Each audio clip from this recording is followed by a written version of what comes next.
بسم الله الرحمن الرحيم الرحمن علم القرآن خلق الإنسان علمه البيان الشمس والقمر بحسبان والنجم والشجر يسجدان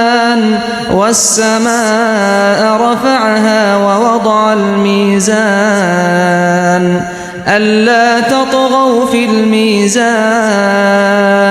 وأقيموا الوزن بالقسط ولا تخسروا الميزان والأرض وضعها للأنام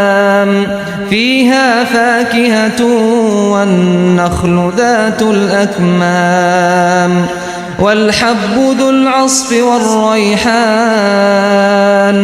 فبأي آلاء ربكما تكذبان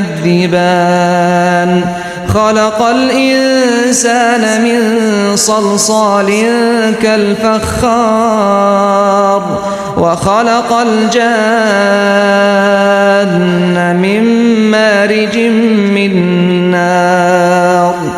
فبأي آلاء ربكما تكذبان رب المشرقين ورب المغربين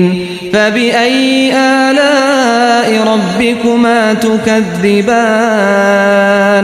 مرج البحرين يلتقيان بينهما برزخ لا يبغيان فبأي آلاء ربكما تكذبان يخرج منهما اللؤلؤ والمرجان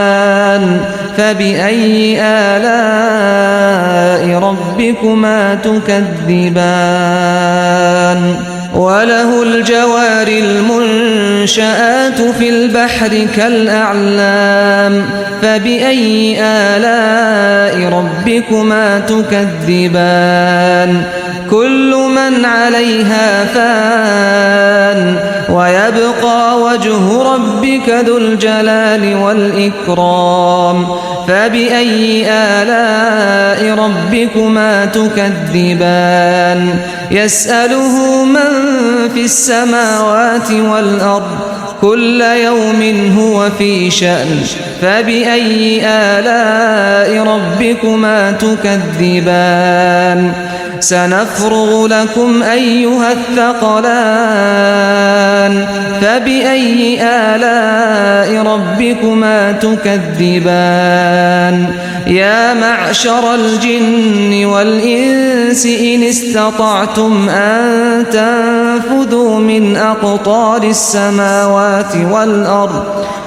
إن استطعتم أن تنفذوا من أقطار السماوات والأرض فانفذوا لا تنفذون إلا بسلطان فبأي آلاء ربكما تكذبان يرسل عليكما شواظ من نار ونحاس فلا تنتصران فبأي آلاء ربكما تكذبان فإذا انشقت السماء فكانت وردة كالدهان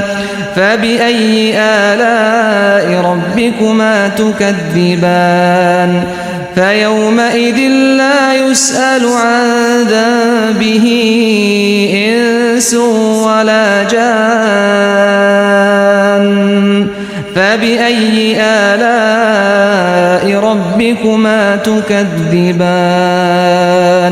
يعرف المجرمون بسيماهم فيؤخذ بالنواصي والأقدام فبأي آلاء ربكما تكذبان هذه جهنم التي يكذب بها المجرمون يطوفون بينها وبين حميم آن فبأي آلاء ربكما تكذبان ولمن خاف مقام ربه جنتان فبأي آلاء ربكما تكذبان ذواتا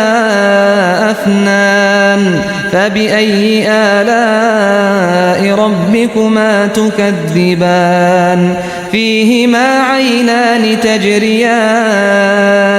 فبأي آلاء ربكما تكذبان فيهما من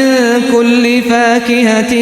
زوجان فبأي آلاء ربكما تكذبان متكئين على فرش بطائنها من استبرق وجنى الجنتين دان فبأي آلاء ربكما تكذبان فيهن قاصرات الطرف لم يطمثهن إنس قبلهم ولا جان فبأي آلاء ربكما تكذبان كأنهن الياقوت والمرجان فبأي آلاء ربكما تكذبان هل جزاء الإحسان إلا الإحسان فبأي آلاء ربكما تكذبان